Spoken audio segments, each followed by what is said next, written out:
Nel, ilang event ng Pangulo ang kinansela ngayong araw at meron na bang pahayag ang palasyo sa nangyayaring tensyon sa bahagi ng White Plains kung saan naghaganap ang protesta?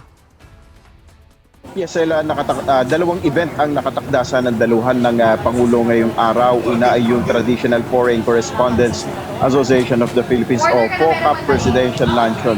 At yun sanang inauguration ng Marine Cleanup Vessel for the Enhancement of Marine Litter Management o EMLM sa Manila Bay Project.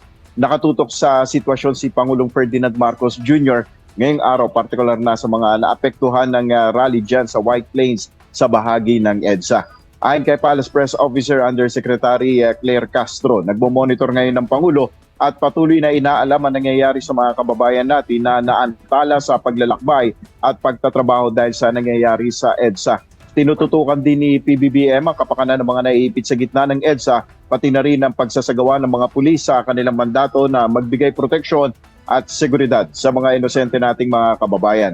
Kanina inanunsyo ng Malacanang ang pagkansela nga dito sa dalawang events ng Pangulo sa labas ng palasyo para matutukan nga yung nangyayari dito sa bahagi ng EDSA. Pero may mga events pa rin ang Pangulo sa loob ng palasyo na matutuloy mamayang hapon. Ella.